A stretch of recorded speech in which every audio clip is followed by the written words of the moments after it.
So, good day, everybody. I have a pleasure to welcome you to for IU Plus seminar AI Balancing Innovation with Ethics, Resilience, and Sustainability. This huh? This webinar is organized as part of the core project implemented by 4EU Plus Alliance, specifically under the task 4 point, which is disseminating the values of green, digital, and resilience 4EU Plus Alliance. And our guest today will be Dr. Adam Ostolski from the University of Warsaw. He is sociologist and assistant professor at the Faculty of Sociology, University of Warsaw, associated with several research centers and working in programs for development of humanities. He is also involved in environmental activism and green politics in Europe. Welcome, Adam. Another guest is Kamil Śliwowski. Kamil is a green and digital skills trainer and authors of courses on our today's topic on NI. He is also a long-standing person involved in Creative Commons and digital rights movements, creating resources also for not only for digital but also for green skills. So welcome, Kamil. And then Karolina Małek, who is my colleague from Faculty of Psychology, University of Warsaw, involved in working on better teaching and learning and improving education, and integrating what we know from psychology to promote better teaching. And in the same vein, together with Karolina, Wouter de Raad. Wouter is also my colleague from Faculty of Psychology, and he has lots of experience in higher education, including organizing our studies, psychology studies in English, and also lots of experience as academic teacher. So welcome, Wouter. And the program for today is we will start with Adam Ostolski. Can AI ever be green enough? And talk about green transition in Europe. Then we will follow with Kamil talking on ethical use of AI. And then Wouter and Karolina are going to tell us on students' approach to development of digital competencies, AI competencies. After this, there will be a question and answer session. However, if you, our listeners, if you have a question, please write those questions in the chat. We will collect them and then make a structured question and answer session at the end. So if you have a good question, just write it on the chat. So to start, welcome Adam Ostolski. I will stop and ask you to share your presentation with us. Thank you for the invitation to this webinar. I gave my presentation as a title, a question, and in fact, I have more questions than answers, so I will try and present you with the map of questions that I came with. And this will be about AI and green issues, AI and ecology, as seen from the European vantage point.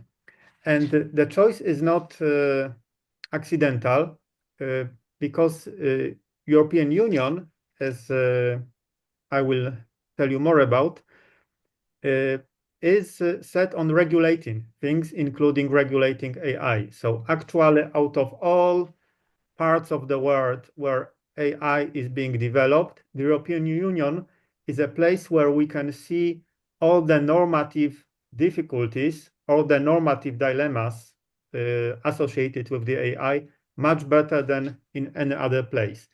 So I will be speaking about some EU policies and regulations. Today, my goal is not to assess or judge these policies or regulations as such. I think it's a worthwhile task, but today I treat them as a case study of institutionalization or of putting AI in a normative policy framework, which can shed light on some tensions and possibilities that AI is connected with. So the framework of my presentation, I will explain what I mean by a European perspective on the AI. Then I will tell a few words about the European Green Deal, which is the flagship EU green policy framework. Then I will present the AI Act of 2024 and how green issues, green topics, environmental topics are presented within this part of legislation. And then I will present some miscellaneous critical voices in the debate. I'm not going to be comprehensive, and I don't want to be balanced in this last section or objective in any way. I just wanted to collect voices from different parts of the spectrum to see how AI and green issues in general and the AI Act in particular are assessed by different actors and different thinking collectives. So a European perspective. A European perspective is interesting because there are some crucial differences between the EU and USA and China. And these differences are on the level of institution building. In the US and in China, the AI is mostly the topic for innovation and also of geopolitical rivalization.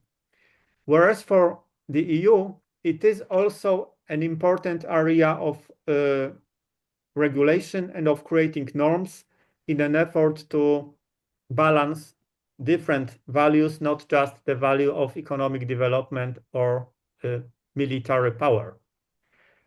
So within the European perspective, there is a clear tension between innovation and regulation, which stems from all that principle that was formulated in the environmental policy.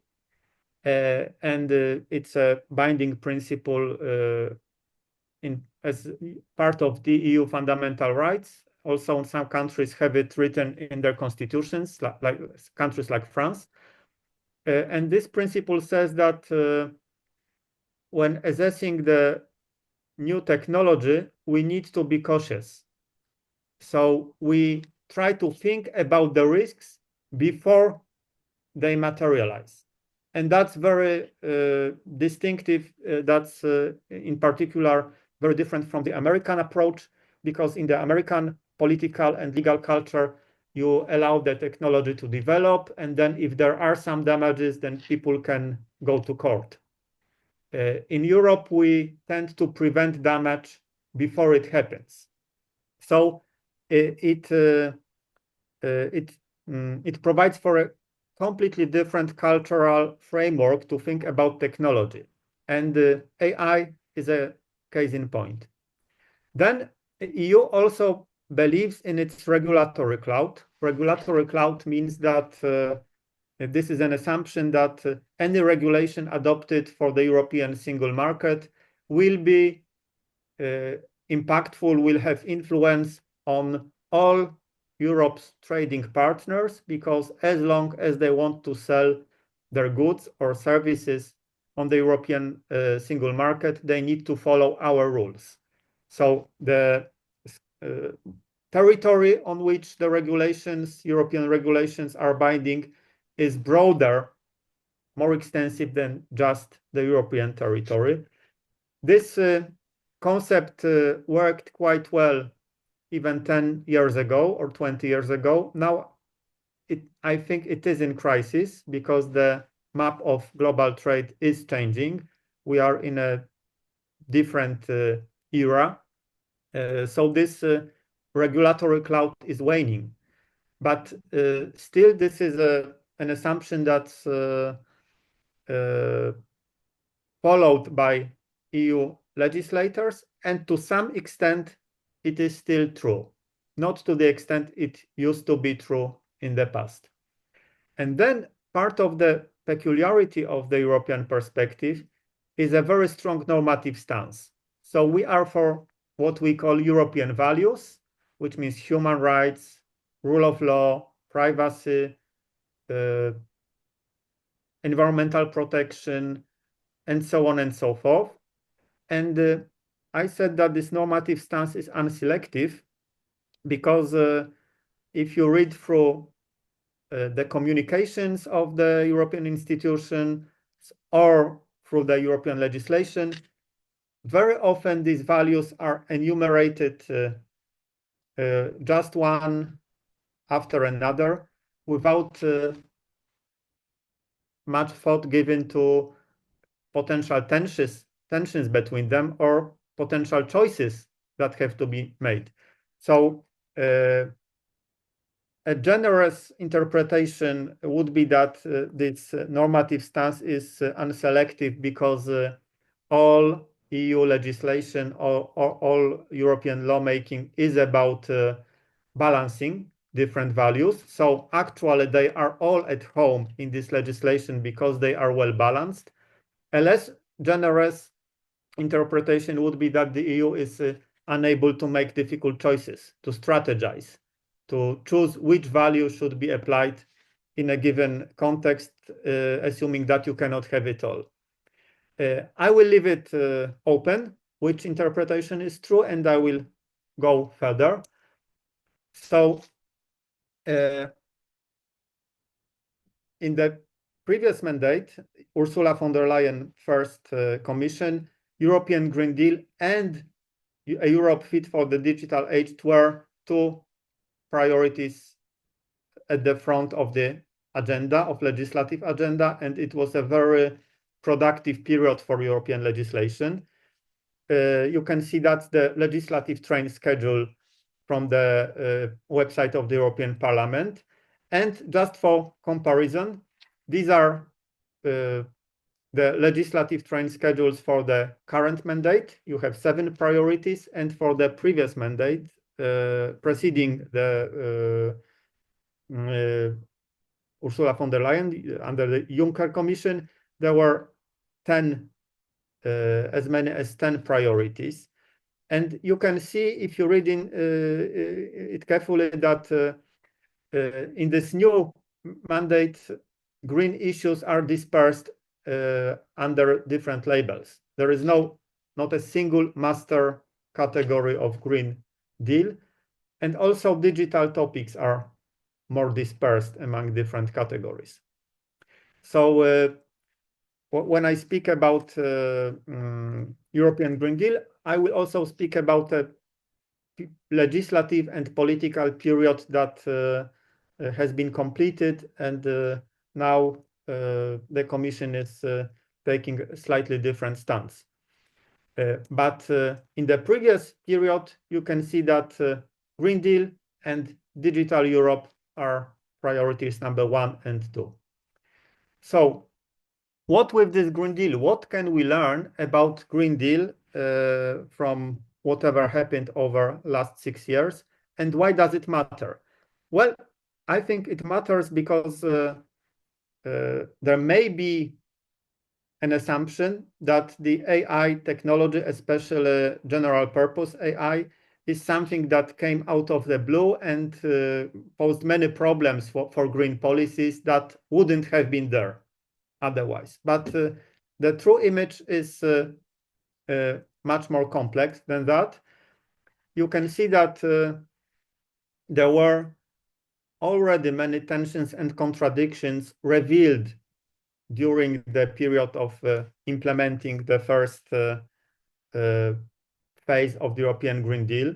There was a clear tension between carbon pricing and social justice, as we could see in the Yellow Vests protest in France, but also a tension between reducing greenhouse gases emission and protecting jobs. I put the image of miners' protest. And most interestingly, there was also a tension between different, and there is also a tension between different environmental values. Like if we want to have green industry in Europe, we need raw materials. If we extract raw materials, we destroy ecosystems. So a case in point was a protest against lithium mining in Serbia. Serbia is not part of the EU, but it was supposed to mine lithium for Europe. I see that I need to speed up, but still that's quite important part of the presentation. There were also contradictions and tensions, not just regarding the substance of the Green Deal, but also the process. First, what I called intergovernmental versus social legitimacy, which means whatever you can negotiate between governments can and becomes the law in the European Union, but it's not necessarily supported by important parts of the population, as you could see in the farmers' protests all over the continent. Then there is a dilemma between long-term goals and short-term burdens. We are much better in setting long-term goals than making the necessary next steps, like with combustion engines discussion.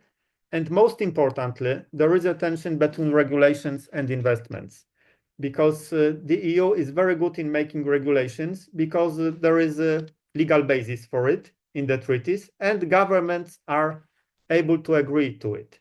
But it's not as good in making investments. So actually, the biggest problem with the Green Deal has been that it tries to create a completely new sector of economy just through the force of regulation without putting sufficient amounts of capital, of money into it.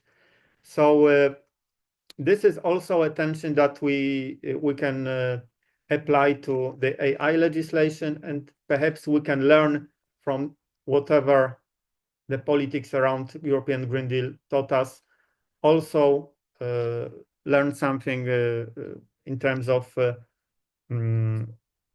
creating good policy for the AI. But going further, the tension between green and digital transition was present from the outset. It was not created by the advent of general purpose AI, but this new technology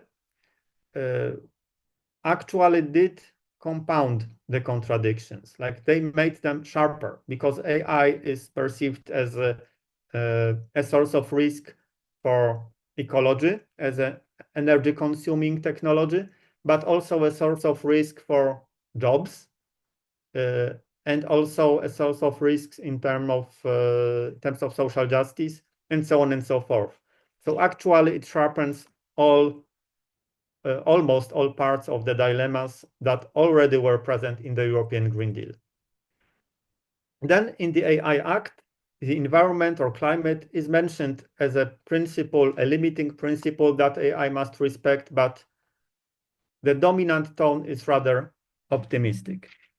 So if we look at this AI Act, it was proposed by the Commission in 2021. So it was 1 year and a half before ChatGPT.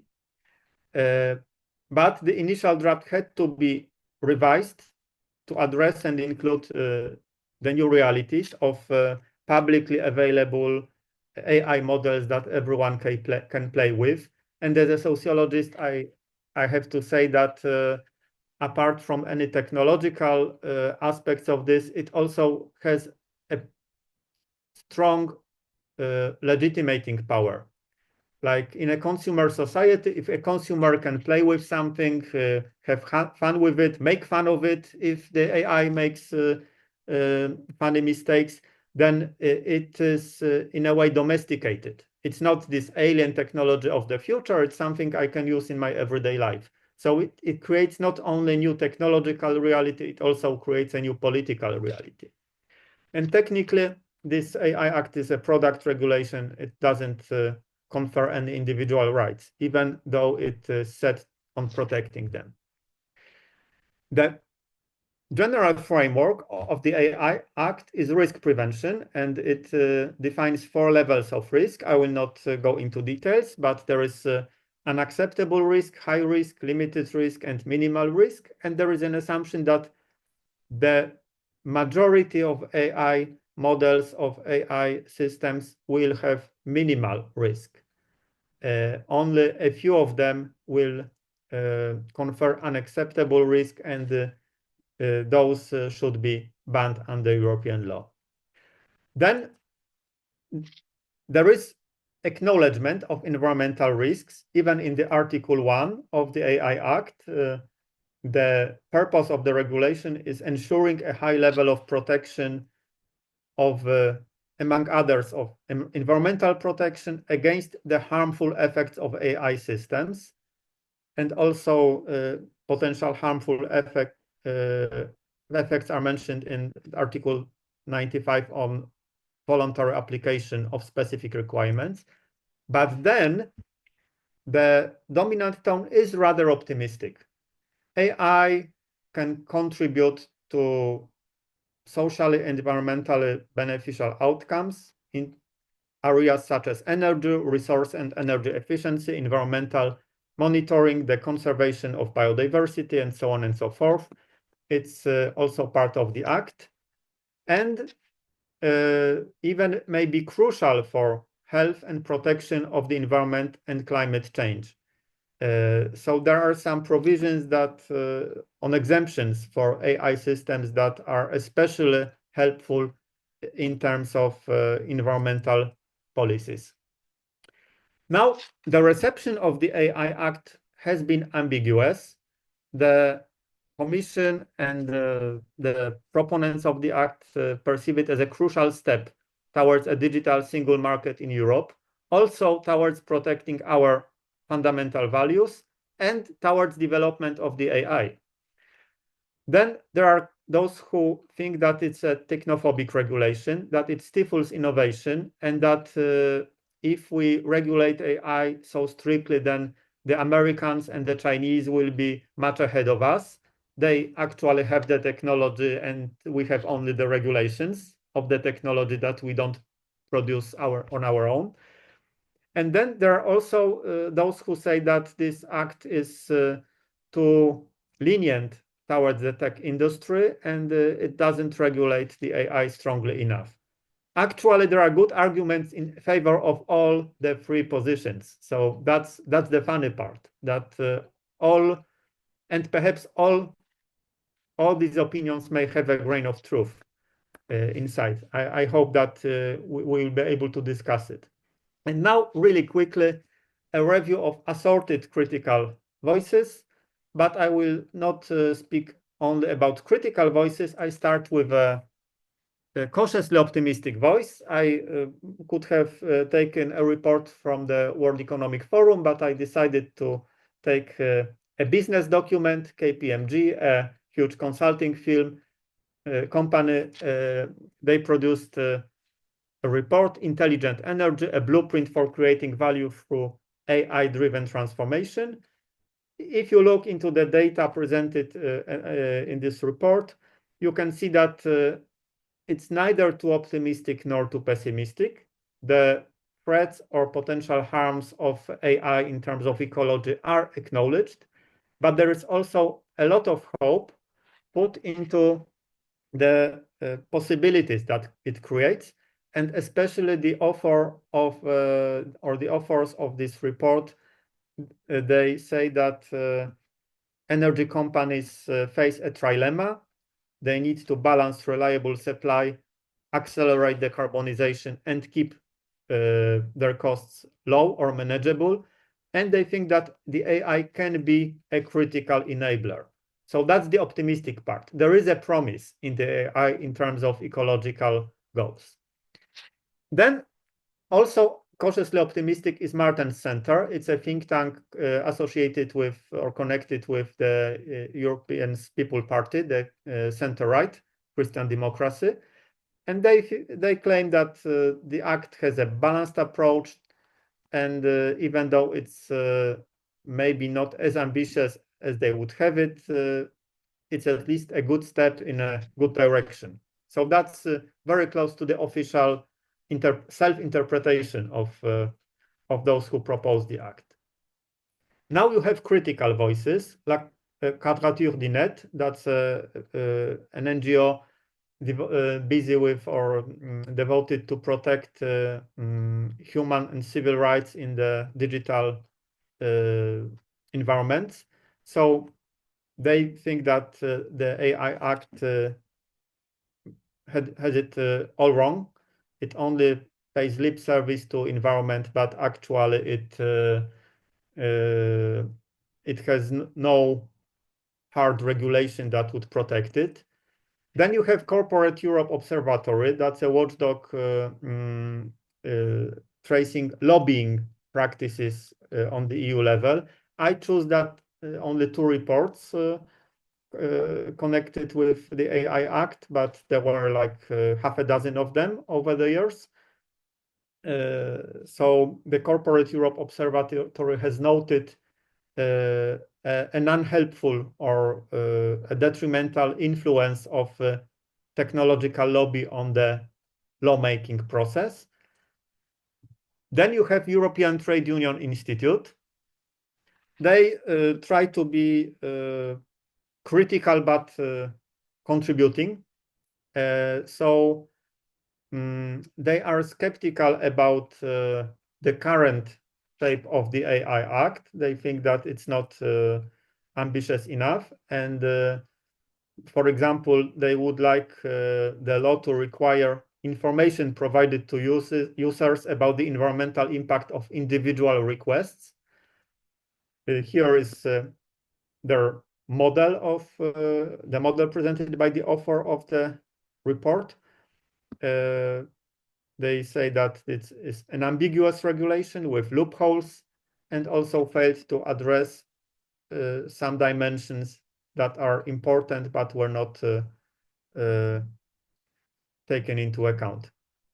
And then Green European Journal, full disclosure, I am a member of the editorial board of this journal. The journal is an intellectual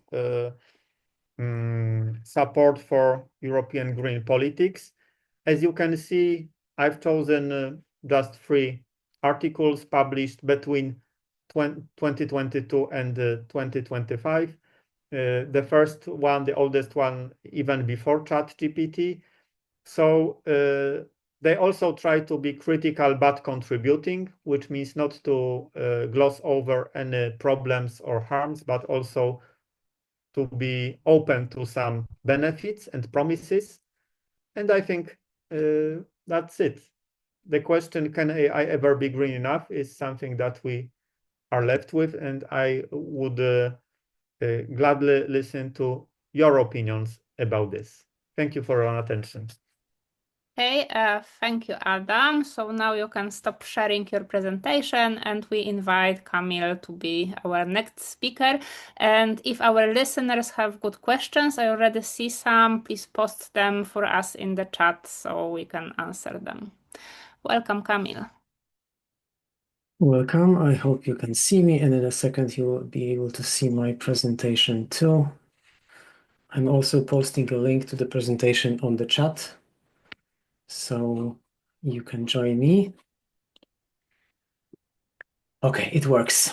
So welcome, and my disclaimer will be that I'm not an academic. I'm more of a practitioner, but I do work with academia, and I do work a lot with business, unfortunately, I think, for myself, because with my ethics, talking and teaching about artificial intelligence is more and more problematic with each year and with each new research I read or meet with people.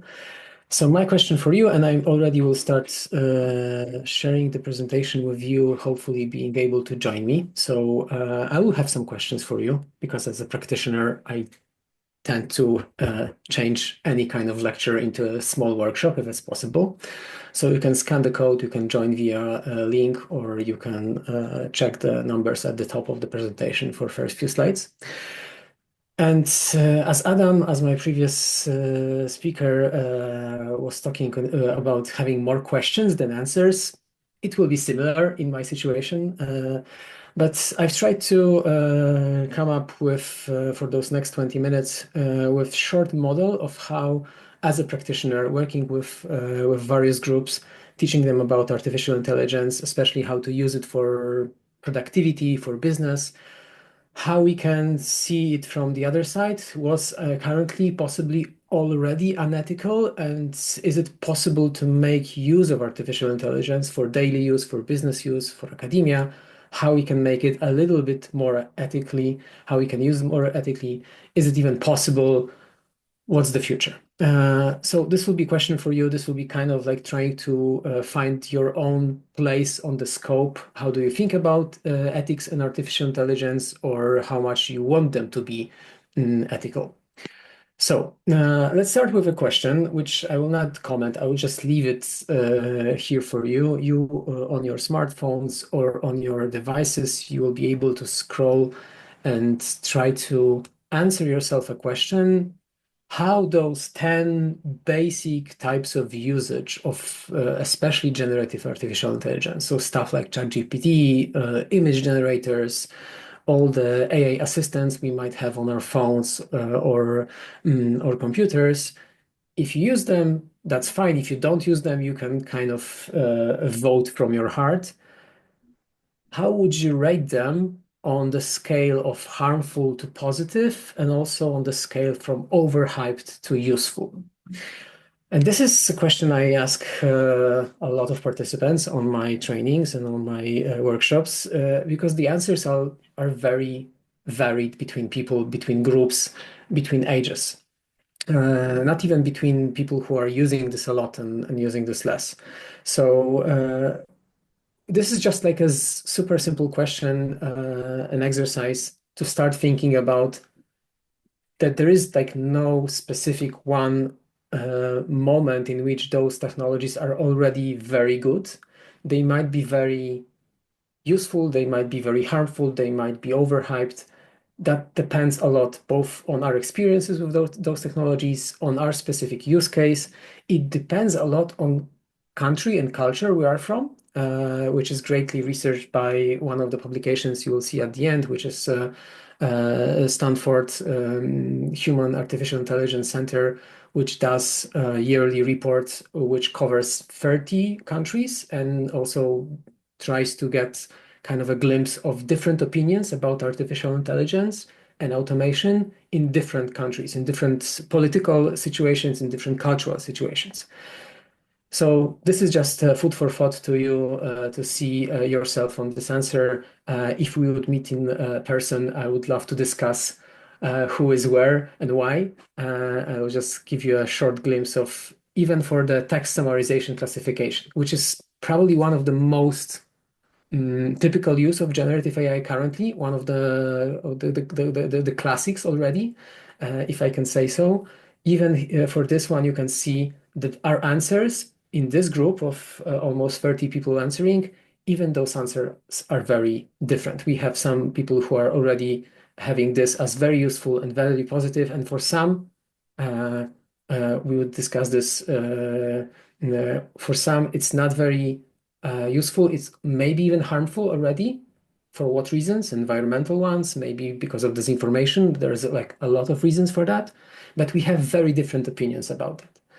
And this is already first thing I want you to kind of intake and feel that there is no one story about artificial intelligence. There is no one vision of it.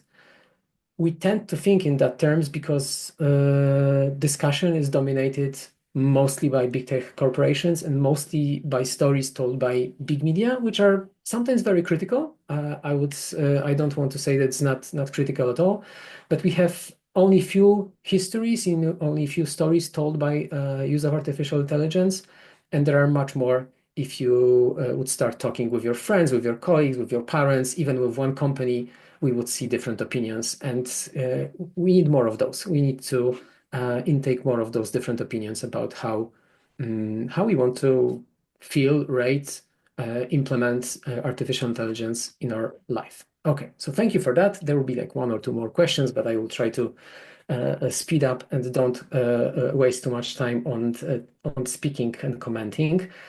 Second thing, just to give you a glimpse into my thinking, how I try to manage ethically my work. This is a drawing and great blog post from hacker and activist Alex Dunn. She's trying to give us an idea about thinking not only in terms of how hyped the technology is or how productive we are getting from the technology, so we can see different lines. For productivity, a lot of technologies first are overhyped, then we deep, and then at some moment we kind of figure out what's the most useful ways of using this technology.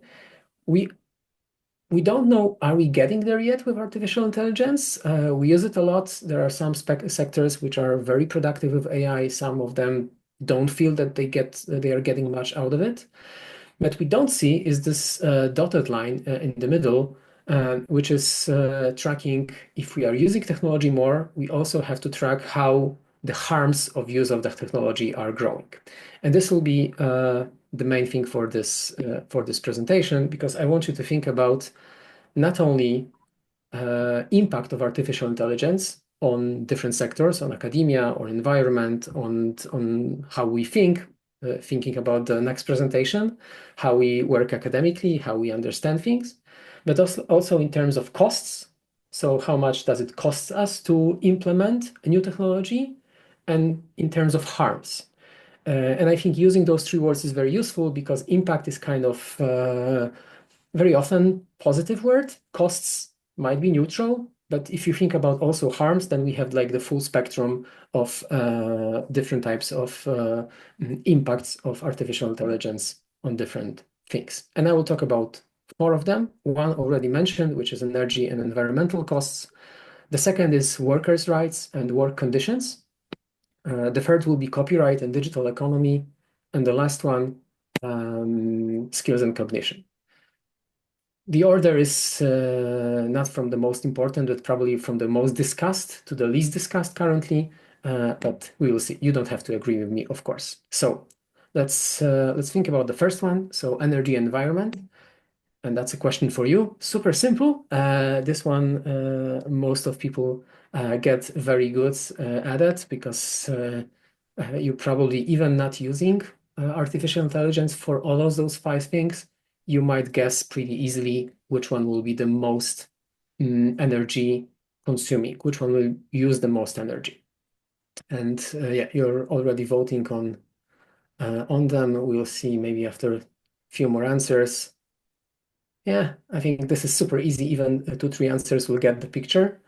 And this is from research I highly recommend. Not only this one research, but the whole institution behind this research, linked at the end, which is also deploying different models. And this is measured from average of most popular, I think, 5 models. So like for images, it was Midjourney, DALL-E from ChatGPT, and few other image generators.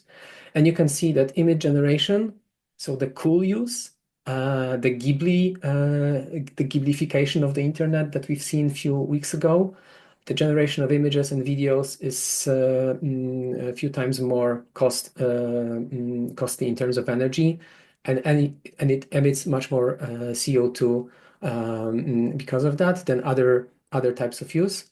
And we can see that the small, simple tasks on texts are much way costly in terms of energy. And this is from last year. This is improving, but at the same time, even if it's improving, we are trying to run up the hill, and the hill is still constantly growing, because we optimize the use, but at the same time we are pushing for more use. So we have already billion users of ChatGPT about like March this year, and those companies are giving them more tools. The image generation models are getting, very often users are getting them for free. So there are no barriers to the most ineffective ways of using them. So we don't have any plan for deployment, which like the least energy costly things are deployed first. Maybe they are deployed slowly, and then we gradually deploy those additional features which are way less energy efficient. We currently see deployment of almost everything at once, all the time, everywhere, which is pretty scary if we think about that we cannot optimize them as fast as possible. But it's not only about energy. I think energy kind of dominated the discussion in last few months, which is very important, but it's not the only thing. Water use is the second part of energy consumption from data centers, and especially for AI, that's super important because those are different data centers that we tend to think when we see a data center. So data center that hosts web pages or maybe hosts webinars like this, they operate on one level of efficiency. They have some spikes, like a lot of people watching streaming videos, but they don't have to operate on high temperatures. Those data centers that operate on AI models, they do tend to have much higher temperatures of the equipment all the time because this is more inefficient energy task. And this is more comparable to how using very high definition online games is hosted. And for that reason, they need more cooling, and they need more cooling, so they need more water, and they use more coolants, which are chemicals.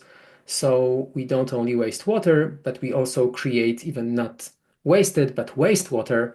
So this water cannot, even if they recuperate the water, they cannot give this water back to the source because it's already wastewater, gray water, very often not able to be reutilized back.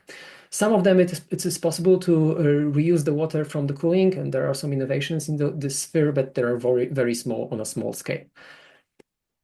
And again, it's not only about energy and water, it's also about the land use. So the third cost, which I think like not a lot of people speak about, there's like only discussion about this beginning. In some regions, it's very much region dependent thing. But we are growing at 25% rate of new investments per year, starting 2022, 2023. So at the same moment when the hype for AI, the current hype for AI started.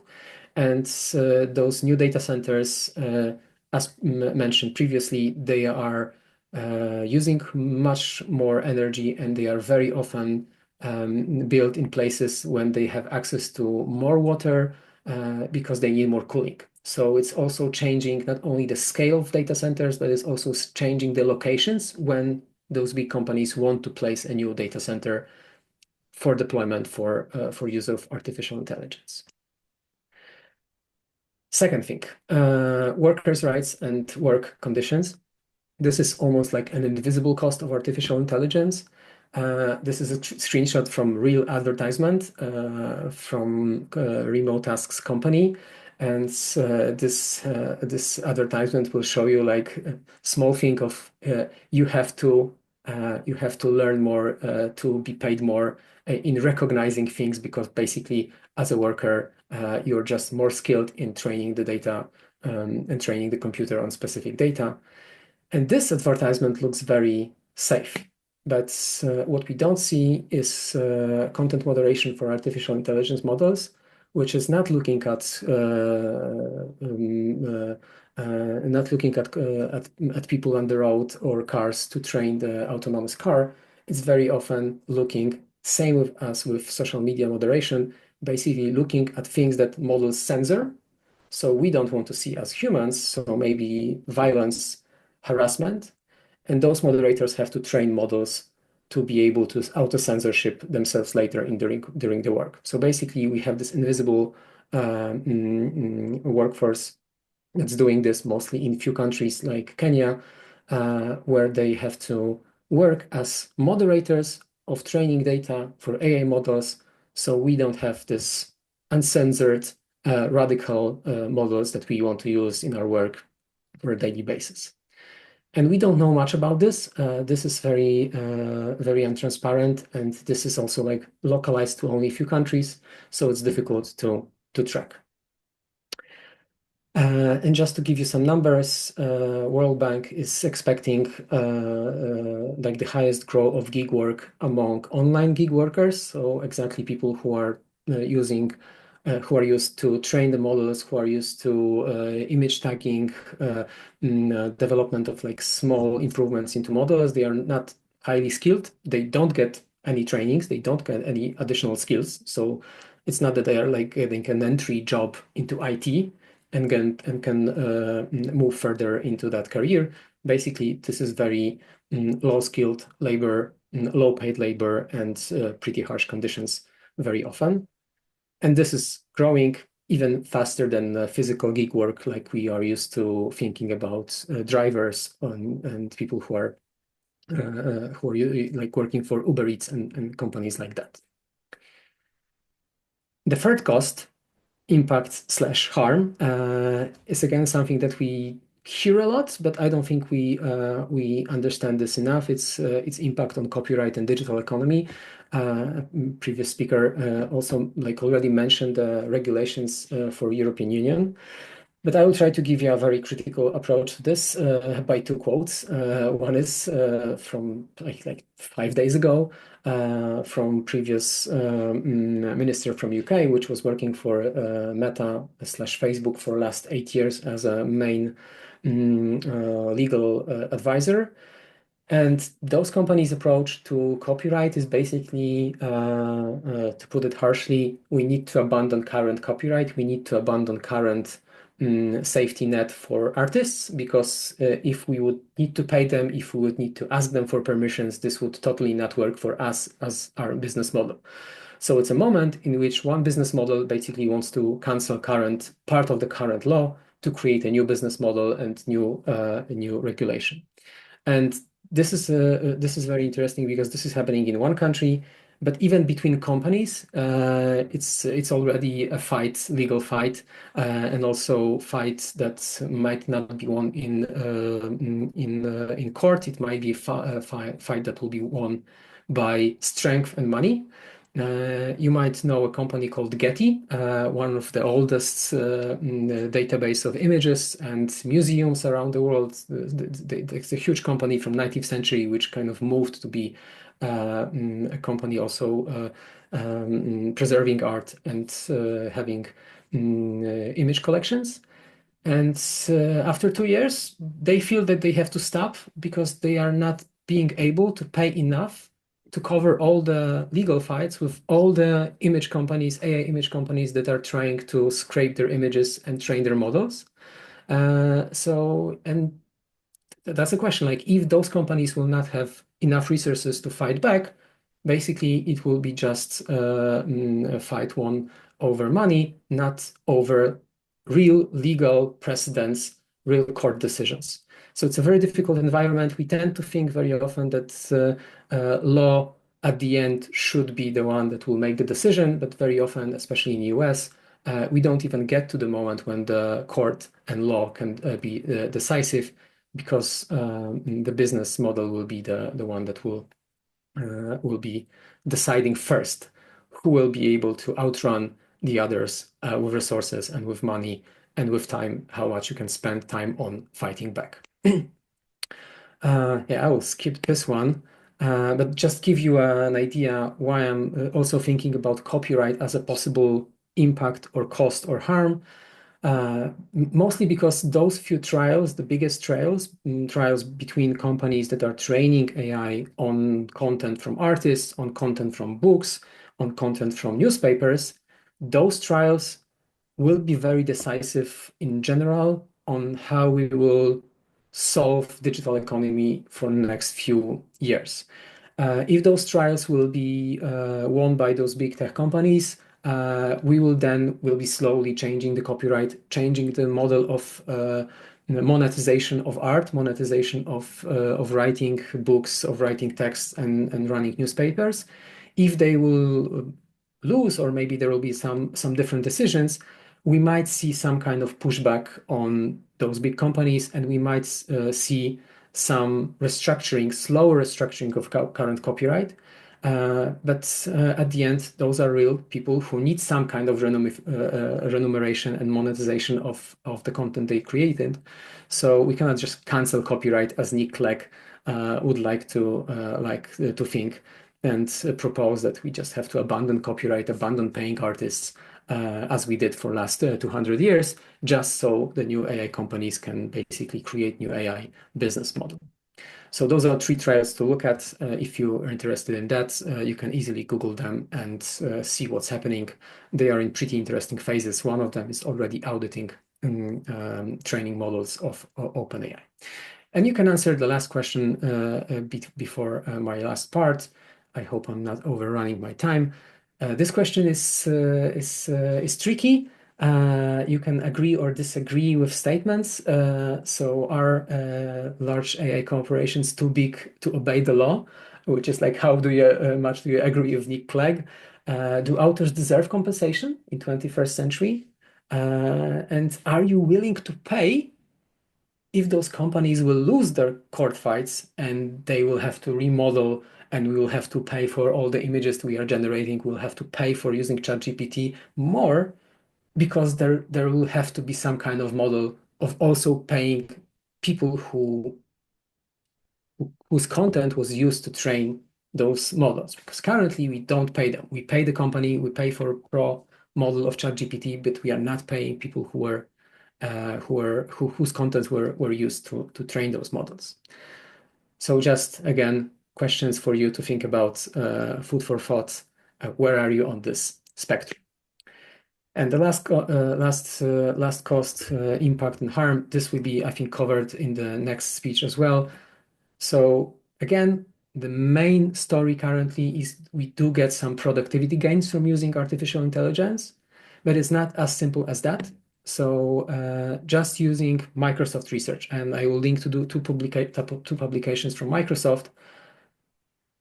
Same institution, same researchers, they can track productivity gains, but also with those productivity gains from using artificial intelligence, they also see on the same types of tasks, they see cognitive offloading, and they see drop in critical skills, in critical thinking, while using generative artificial intelligence. So it's not that we just get the productivity. It's not just we are getting a cool tool that is doing something for us. If you are using this for longer, if you are using this for work, for academic purposes, we can already see some implications on your skills and on your cognitive offloading. So thinking less about the tasks, paying less attention to the task, paying more attention to changing the results, less to planning. If you're interested in that, I highly recommend this specific research. Even if it's from Microsoft, it's pretty interesting because it's quite critical, maybe not critical approach, but very critical data about how we are using artificial intelligence and how it's already changing different sets of skills that we are using while we are using generative AI. Okay, so I will skip this one again, just very briefly. Is there like any hope for us? To be pretty honest and to be pretty self-critical, because I tend to have workshops when I think it's only this productivity versus high costs, and there is like nothing in between. And I think there is taking from climate science, there is a way to think about mitigating those costs. And I don't have very good answers, but there are a few things to think about. First of all, I know it's a silly image, but it's a real image of so-called solar grazing. The first thing we have to do, I would say, is we have to, from one perspective, we have to slow down of the deployment of technology, and we have to make sure that if we are deploying this kind of technologies, they have to be slow enough that we can only cover them with renewable energy. Currently, it's not the case. Those data centers that I've mentioned, their build is ramped up so fast that very often there is not enough local energy, renewable energy, to power those data centers. So that's a simple thing. That's a business decision that is like physically very possible and it's doable. We just have to think about how to slow this down and think more about how we can cover this with renewable energy. That would be like a minimum. The second thing, which I would say it's a little bit overhyped, but it's very possible. A lot of researchers, they do see this improvement happening very fast, but it's again something that might not be fast enough. So efficiency of GPUs, of those equipment that we use for generating images, generating text, this is rapidly getting more and more efficient. So we can see this moment that those technologies, those data centers will not require so much energy as they do require right now. This is a possibility, but currently it's an option. It's something in the future. So I would say this is an option, but it's very overhyped. I would not invest my money in that, which is a funny thing because this is exactly what makes NVIDIA the biggest company currently in the world, the highest stock market prices. It's just because NVIDIA is promising that they will be able to deliver such good technology for AI, which will not require so much energy. The last thing, I would not cover this that much because this was covered already. This is regulation. So like we would need much more regulation about artificial intelligence than we have currently. And I like to think about AI regulation from a perspective of a user, not only regulators, not only big companies. So we need to think about regulations like transparency of a model. Do I know on what kind of data it was trained as a person who wants to use it? Like, was this model trained on copyrighted material or not? Maybe I want to be able to rate models by how energy efficient they are and the companies behind them. So we need this kind of information. We need more of it. It needs to be more connected to how we tend to think about consumers and consumer data. So I don't know, grading of energy efficiency of a light bulb is a good example. We have this already. We have these thinking models in place. We need more of those for digital technologies and for AI. And basically, I've sped up through it a lot, but if you want to, you can follow me and ask me questions. And also on the last slide in a second, you will see all the resources. So I hope I did not just give you harsh idea of how costly AI is, but also some future possibilities that it might not be as harmful and as unethical as it is currently. Thank you. Okay, so thank you, Kamil. And now we invite our last speakers, which are Carolina and Wouter. Welcome. Hello. Okay, just give it a minute so we can share the screen.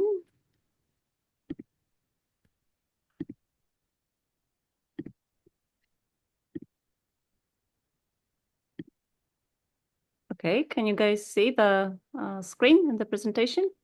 Yes. Okay. So welcome, my name is Karolina Małek, and along with Wouter Dorat, we're going to talk about how to approach students' development of AI competency.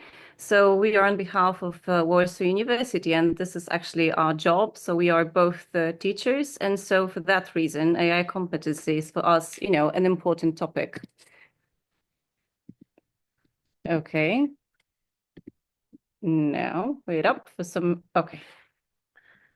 So to start this talk with, we want to go over a couple of assumptions that we assume to be true, simply.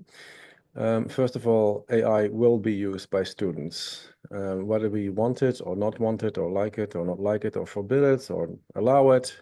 That is kind of irrelevant. Students simply will be using it. Professionals, so in the work field where students will be employed after graduation, AI will be used as well. We already know that artificial intelligence influences the way that students learn, the way in which they prepare assignments, look for information, reflect on information, synthesize information, etc. I think this is probably pretty well known. I think also it's important to be aware that those who have good AI skills, and I mean we're talking mainly about higher education, so students, but like this will equally probably be applied to professional setting, is that those with AI skills, and then I mean appropriate AI skills, who know how to apply AI in the right way to complete a task or to reach a goal, that they will be outperforming those who lack these skills. And lastly, often professors have grown up in times where digital tools and media were not a given at the time when they grew up, and often students are referred to as kind of digital natives, which, besides meaning that those people have grown up in a kind of media and IT-rich environment, also seems to assume that these people are tech savvy, that they have the skills to use technology in advanced ways. Now, while this might be true for a part of the student population, this certainly is not true for all of them. So being a digital native may mean that you're able to swipe your screen left or right, and to swipe to the next, picture or video, but it doesn't necessarily mean that they're kind of really advanced IT skills here. So there are actually quite large differences between students in how good they are with using IT in kind of strategic ways, I would say, and also the affinity that they have with this. I don't think that this has really changed. So these are the departure points for our talk. Okay, and taking that under consideration, also the ideas for which we actually did meet today, we sort of thought it would be relevant to go straight to the mission and vision of Warsaw University and actually to check whether those ideas that are at the very title of today's webinar actually can be found within the ideas that actually should govern our activities within the university. And so I did pick up some of these, and for our talk today, these seem to be relevant. So, well, for the first, at the first point, we can think about how, Warsaw University thinks about being committed to fostering the development of knowledge. And then in order to make it possible for the students later on to understand the complexities of the modern world, and I suppose that already Anna and Kamil gave the nice picture how complex all the different things and issues are. And then the other thing is that, well, in order to be able to sort of develop that knowledge, there needs to be an interaction between students and teachers. So then this is about the teacher as well. So this is the moment when the educator actually should be able to integrate the practical experience, but with the scientific evidence, and then within the interaction with the students, make it possible for the student to develop. Develop means not only getting the competences and getting the knowledge, but also the ideas about the attitudes and values. So this is a question: who is it that at the very end is going to finish the university and go over there and work in the world? And well, we would hope to make the world a better place. And then, of course, again, thinking about the university, well, this is not only about us, the students and teachers, but also this is us sharing the knowledge with the world out there. So this is how actually can we contribute as academia with the teachers and students to the broader social transformation. So these are the ideas that with which actually we as academics entered today to this meeting. So now to kind of reframe this or look at this within the perspective of sustainability. So we take an approach that looks more at social sustainability, so socially sustainable societies, rather than at the kind of environmental sustainable aspect of the societies in which we live. I think we are aware of examples by which fake news is being used to undermine democratic processes. I think like a telling example are the, not the last, but the previous presidential elections in Romania, for instance, where apparently smart undermining use of social media has been used to influence decision for the election processes. So, I mean, social sustainability requires citizens capable of critical thinking of evaluating information and assessing whether information is actually accurate and true. And we need people who continue to learn independently by their own initiative, lifelong learning. So it is very clear that the university plays a very important role in achieving these social sustainable goals. Critical thinking is in particular transferable academic skill that universities are supposed to teach students. And also we should be preparing graduates to go on to learn after they graduate, to recognize when they are in need of new skills and knowledge, and to take the initiative and to kind of self-motivate themselves to pursue these goals.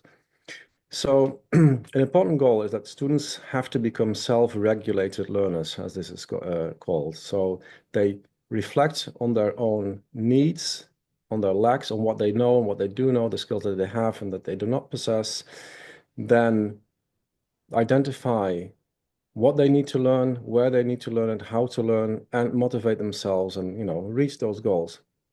But central to this is the ability that you actually are aware that you do not know something, that you can identify what you do not know, that you plan how to achieve this knowledge, that you can evaluate yourself on the road, on the way to achieving that goal. So this requires quite advanced metacognitive capacities, the ability to reflect, to evaluate, to kind of reevaluate, to kind of, you have to basically measure where you are on a roadmap, like am I getting to the point where I want to be, but then in a much more ill-defined way as on a typical topographical map.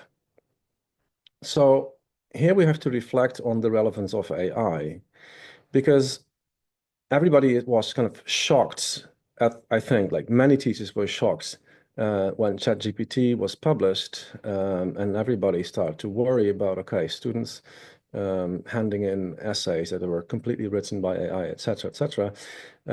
We now know a little bit more because research has been published and even like meta-analysis have been published about the results of studies on the way that artificial intelligence changes the way that students learn and how and how well they learn. And what is clear is that AI has the capacity to interfere with student learning. It also has the capacity to improve student learning. So there's not just one message pointing that AI is undermining student learning. That's not the case, but under certain or under many circumstances, it may have this effect. What is being noticed is that when students do use AI while studying, while learning, so not necessarily like when on an exam or when writing an essay, but when they get to practice using AI, then they seem to feel that they know or master the material they've been studying more than they actually do. So perhaps by using AI, they're able to complete assignments at a better level than they used to be, but that is partly because of the input of AI, not because of the development of their own skills, but they don't necessarily feel it and experience it in that way. So it could lead to an overestimation of what they're actually capable of. And potentially this is, of course, undermining the effort that they will make to attain certain goals, because they might too quickly think they already have the required level of expertise, whereas this might be artificial expertise to some extent. What is also being noticed is that when AI is being used during the learning process, then certain tasks that students had to do themselves earlier on are now moved towards AI. This is not new, because before we used calculators, for instance, the types of statistical analysis that we would be able to perform was limited, simply because of the enormous amount of effort that goes into operating on these numbers by pen and pencil and paper. But by reducing the cognitive effort, what seems to also happen is that the ability to reflect on what you actually do and what you did is reducing. So these self-regulating capacities, this awareness of what you did and why this makes sense in the larger scheme of what you're learning, may be undermined. And these are all things that sit very uneasy with the idea that students must become self-regulated learners. Like each of these things actually potentially threaten the capacity for students to become actually independent learners, what we would like them to be. So these are the challenges. In the next couple of slides, we are going to suggest some directions into which we think we should develop with our approach to teaching to kind of address these things.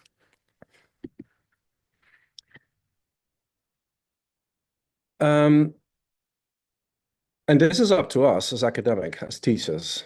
So one thing that for me was very striking actually about the previous presentation is that this seems to also apply to the professional setting. So where employees cognitively offload tasks to AI, that this also seems to kind of interfere with the development of professional skills that they need on their job. So probably we're looking at a more kind of broad and universal phenomena here, where we have to be very much aware what kind of capacities we need and how AI should be used responsibly, not to kind of interfere with that. So I think this talk might, like the talks that we have might actually complement each other very well. So one thing that we think is necessary is that students must develop a feeling that why they're at the university is because of their own interests. Yeah, they are there to develop their expertise, their skills, their capacities, and their actions and their choices regarding AI is relevant for that. So it will probably always difficult to prevent people with bad intent to use AI in ways that is not constructive. But that's not the problem. Like so far, a lot of our educational process seems to have been designed in such a way that we automatically assume that whether students are aware or not, they will actually academically develop. Now, with AI at hand, at many times when students actually have to prepare for academic activities, if they are not aware of the effect that AI potentially has, they might also not be aware that they are being disadvantaged by that use. So they need to understand that they're in a process of development and that this process of development is what creates value for them in the long run, not obtaining the piece of paper at the end. And therefore, we must actively engage with them and guide them and allow them space to experiment and even make mistakes to discover this, so that they know, like, indeed, if I use AI, for instance, then actually I deliver a worse piece of work, or I get my depth of understanding doesn't develop as much as if I would not use on the AI. So they have to be able to make these decisions independently in the end, because otherwise they will not be self-directed learners. We argue, therefore, that a learner-centered approach is required for this. So the process of development of students must be the goal of the education. This means that we have to be more of a tutor or a mentor or a guide to students in that process, rather than being experts standing in front of a class telling them how it is. Us telling them how it is will not help them necessarily in themselves discovering how this is relevant for them and how it relates to their, how the misuse or appropriate use of AI will actually change and impact the way that they develop. So this must be experiential learning in a sense. They need guidance with this, or at least boundaries.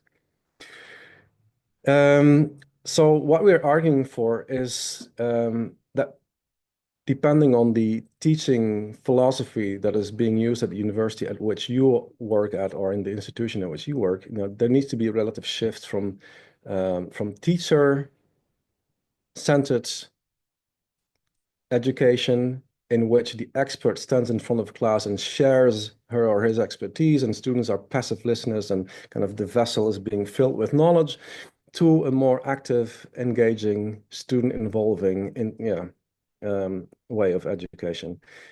This is not easy, especially because countries differ in cultural dimension and cultural traits.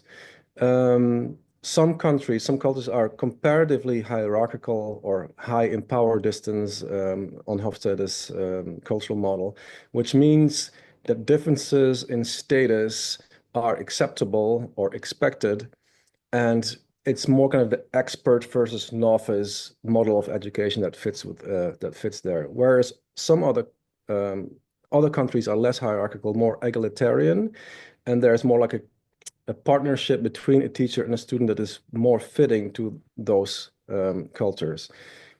Still, being aware of this, we feel that we don't have really a choice. Like, we cannot continue preaching as an expert in front of a lecture hall that, this is how we should do it. We should really engage with students and kind of make them experience this and prepare them for a professional, independent learning life afterwards.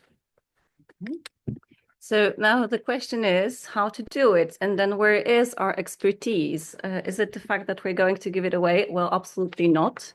And so right now I will try to really shortly share some ideas how we can actually sort of, move the theory to practice.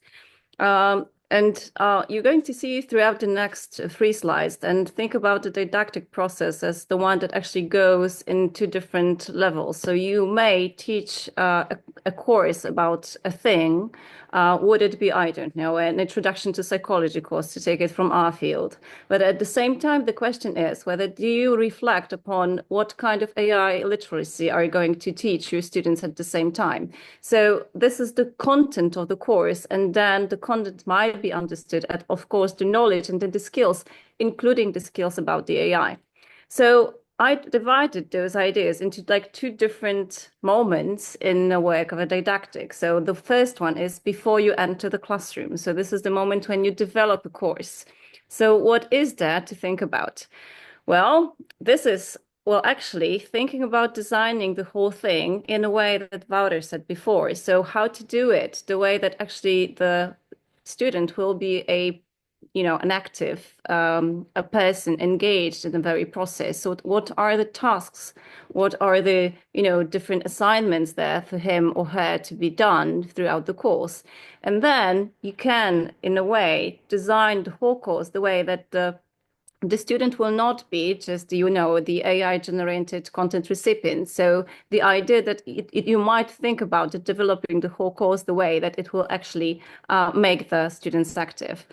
And then, of course, at the other part, this is again something that was already mentioned, how it is possible for us actually to develop the meta-awareness of their learning for students. So is it possible, and we would really love to think that it is, actually to have those conversations with students about, how their interactions with AI tools shape the way they read, the way they write, the way they reason, while using AI actually with the ideas that it would be implemented in the course. Can we still make time and put some effort into reflecting with our students how it how it works and what they discover? Then, of course, at the very end, this is about the critique. This is not about just using it, but again, inviting and sort of in a way designing the space to later on talk and reflect and make space to really put deep effort into recognizing the broader implications.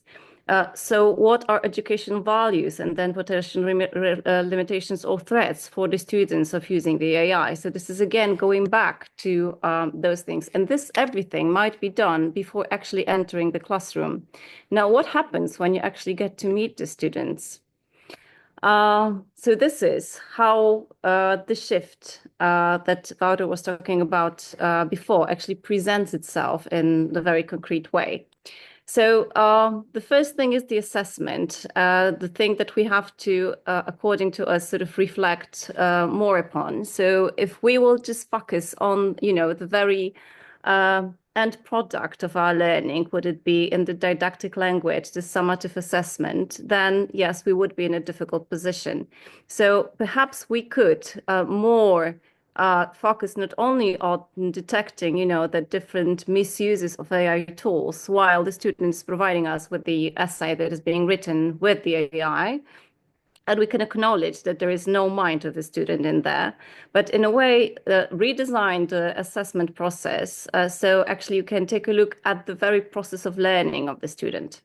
Then we can develop those kind of activities that can actually show to the students how collaborative tool AI can be, but when it is used with intention. So this is again about designing the activities the way, or for example, offering the moments that the students can use AI and then critically reflect on the use of AI for the reasons that we want them to learn specific skills than just, sharing the content that was given. And it all sums up to the very end. So our idea is actually that we, as educators, have an obligation right now actually to create those spaces where students are going to be given the possibility to experiment, then question, learn, make mistakes, and navigate in this landscape of AI really freely, to the point that they can, as Wouter said before, in a way experience the bonuses and then all the limitations and also the deficits that AI might bring. So in a way, you see, so this is the moment that what we are trying to say, that it would be great if the students could actually experience the education in a way that that they can develop those higher competences about thinking about their learning in order to become an independent learner. So this is where we want to go. And taking a look at the time, and time's flying. So if we think about the mission again of the university and the idea that, well, the constructive use of AI would be or should be a part of the university mission, this is something that stands at the very center. So our idea that this is not an add-on, so this is not something that should be sort of reflected upon just, as a byproduct. This is at the very center of our activity right now, also allowing the space for students to make mistakes, to have struggles, and then to have the space with the teacher to reflect upon what was going on and what actually the results does it bring. And then it seems like the teacher's role is parallel. So we are going to teach not only the subject content, but also the responsible use of AI and how to engage with AI in a responsible and ethical way. And with this dual aim, well, we stand in a position that actually the learner-focused approach would be the one to choose. So letting go of that part of the expertise, standing and just sharing and transferring knowledge. This also is about, the shared reflection and the idea that, students, they have the expertise as well. Very often the expertise is much higher than ours. And so perhaps this kind of exchange and the reflective practice might actually build, a sense of academic community and this development between the student and teacher exchange that actually could be also a potential for us to learn from students. And then if we would be able to do all that, so this is the hope that we are with, then the rules and the different policies that right now are at the very center, so what to allow and what to limit and what to say no to, this not only becomes, like a imposed norm or a rule being given from the outside, but if the student will be given the opportunity to experience, well, we would hope that this will be something that will be the ethical choice of the student himself or herself. So that would be it. Thank you very much. And right now we would be waiting for the questions. So thank you, Karolina and Wouter. And to make the thing easier, I think I have the question. Are they visible now? I think yes. So we start with the question asked for Adam Ostolski, and it starts with, could Europe regulatory approach become a model for others? And then, Adam, maybe you want to take on the question. You see them. Okay, question number 1. Could Europe's regulatory approach to AI become a model for balancing technological progress with sustainability? The short answer, it is possible, but unlikely. A slightly longer answer, other important players in the AI development don't seem to be interested in balancing it with civil rights or environmental sustainability at the present stage. Perhaps in the future, at least China becomes interested in environmental sustainability, then still it won't be a model because for European legislators, privacy and other human rights are at the center of the balancing act. So the only way to make it happen would be if we had this famous regulatory cloud, and I think it's fading right now. So that's a pessimistic answer. Okay. Number two, what policy measures could make LLM development more aligned with climate goals? I don't know. Honestly, I would love to learn some new ideas here. One thing that I'm quite convinced of is that we don't have such policy measures in place right now. So ideas welcome. Yeah, a form of carbon tax, maybe not that this is likely. Okay, and the third question is then which European countries are managing this the most effectively, and is there something to learn or some good practices? Well, the point of the AI Act was to make this regulation on the European level and not on the national level. And at this general level of applicability, it is a community competence, so member states don't have much to say as far as the law is concerned, but of course they can invest more or less into development of more green attuned applications of the AI. I don't know of any such policies happening right now in Europe, but again, I am happy to learn something new. If there is some good news, please share it with us. Okay, so thank you, Adam. And the next range of questions, a lot of question is to Kamil. So Kamil, are you with us? I guess you Of course. see the question. So the first one is about disclosing ethical footprint. Wow, like ethical footprint is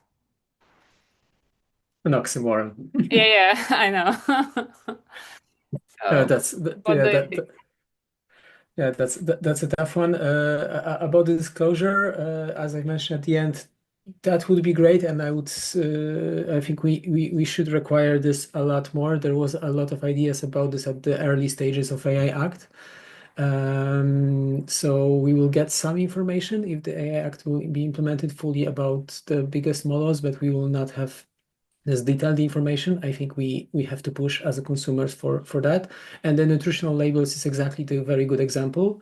So least we could do is, even if we have to consume, and I agree with Carolina and Wouter that we will be consuming AI. So the least we can do is to have at least more information to consumers about what are the impacts of specific use cases of specific tools. So I hope for that, at least in Europe, maybe, but it's not as easy. I think it's a longer future than we would like to have it. Okay, then the second question is on strategies or even technologies that could help mitigate environmental and energy costs within scaling those systems. I guess you told a little bit about it, but maybe you have more comments. So maybe I'll just add that mostly what's happening currently, like the short, medium term optimization, is exactly that. It's only optimizing it a little bit. There is nothing happening currently that's really making the environmental costs of AI much lower, and the pace of growth is outpacing the pace of optimization. So we're like the same as Jevon paradox in renewable energy. We see the same in terms of powering the growth of AI. Okay, and the third one, I like these questions and it's realistic wording. So is there an agency to consumer, like can people influence ethical, environmental, and legal improvements? There is, but it's the same thing as with all the other types of impacts we want to have. The agency is divided on different levels, and we have to think strategically what I can do individually and not to overwhelm ourselves. So I'm not in the camp of telling people not to use it immediately and stop it because this is wasteful and this is bad. But first of all, we have to understand and train ourselves on using it better. The small thing, like on a small business scale, so like small groups of people, which I like to train people, is like how you can, the same with as with internet or same with any other technology, how you can avoid using the worst case scenario, which is using cloud computing for the same task. Can you replace the task with your own computer with less resources? If it's possible, let's do that. That's a very good individual step because it grows our skills in taking less resources from the planet and still using the technology as AI. So improving our use of local models, teaching ourselves how we can use the AI tools more effectively and not being dependent on the consumer versions, which are the highest in terms of energy and efficiency because we have to pay for all the data centers, the internet connection, and so on. And on the higher levels, regulation was mentioned, and I think we have to talk much more than we currently do about this not being just a specialist topic, not leaving this to companies and specialists from the government. Requirement for all the sectors. Like if we can improve regulations for building buildings to be more energy efficient, we should be doing the same for AI. Like we cannot just leave this to people who are being able to build a building or to developers or tech companies. We are living in those houses. We want the house to be energy efficient. We want the AI we are using to be energy efficient. So we have to be more thinking about how we can push for regulations as consumers. And we do that. We have more movements about this, and countries are varying in that. So we have to use our consumer power and voting power for that much more than we are currently using because we think this is too specialized, too academic, or too advanced technologically. And it's not. Like we can understand, we can teach ourselves, and then use this to be more conscious voter. Okay, so push for regulation. And and the fourth question is about this copyright and content creation. And do you think future regulation will favor AI or favor content creators, and how this influence digital economy? Short answer, it's a coin toss, very much dependent on the few legal battles that are happening currently in US. And this is very sad because basically US courts will decide on the shape of economy for other countries. And we will have the same copyright, but it will be very difficult to enforce copyright if it will be loosened in US. So if those companies will get the wins in the courts, and those companies are in US, most of the authors that they have to pay are in US also. We are smaller countries, less negotiation power. It will be very difficult. It will be shaped by US a lot. But currently what's happening in courts, really, it's very difficult to tell. It might be a coin toss between will they go with author guilds, with author corporations, with script alliance, like scriptwriter alliances, those big US company working organizations, or will they go with pretty new, pretty fresh, modern corporations which don't have such a history with court battles as like Authors Alliance of US, which is like 100-year-olds. Okay, so thank you for the answers. And for the last, Carolina and Wouter, there is a measurement questions. I guess psychologists love it. So can we formally measure AI competencies? What do you think? Is our yes. I think this is possible, but we have to first define what we want to measure. Yeah, what are the AI skills that we would like students to have eventually, and then to know at which level students stand when they enter, I think is a necessary thing. Well, this is a very important question also because I suppose that there will be a huge difference between the teachers and the academics, and the growing difference, and the students that are going to come. So if you think about it, well, I used to learn when Google wasn't there yet, right?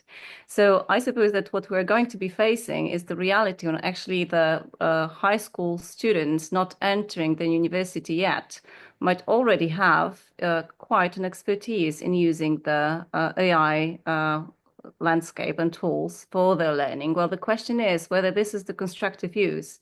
And so, of course, as Paula said before, well, the literacy, this is something I suppose that we've learned a lot during the pandemic.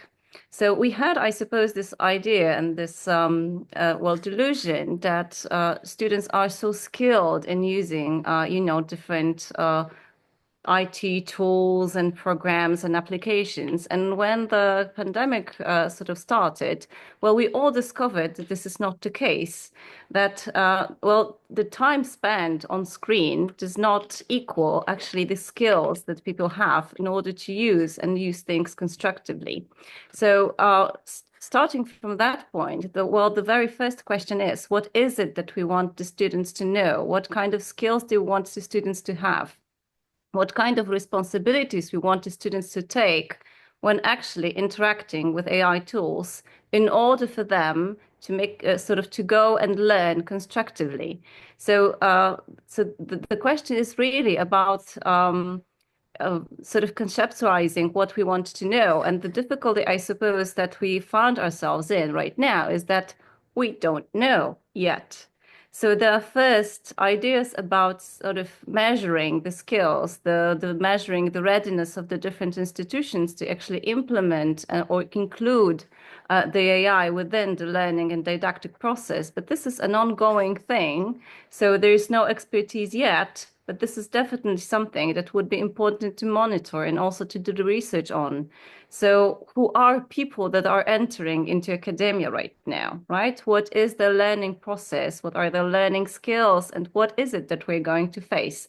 So of course, we are going to be several steps behind, but without the, the relevant diagnosis, this is not much that we can do later on. Okay, so thank you for that. I'm stopping this presentation to basically see the chat. So there is several thank you notes on the chat with questions that this will be uploaded to the For You channel. And thanks for the insights. So if there is no more questions, we are on time, and it was very nice to listen to all the talks. Basically, we had a dream team with Adam, Kamil, Karolina, and Wouter. So yeah, we wish you a pleasant afternoon, Friday, and take some rest. And yeah, and thank you for joining.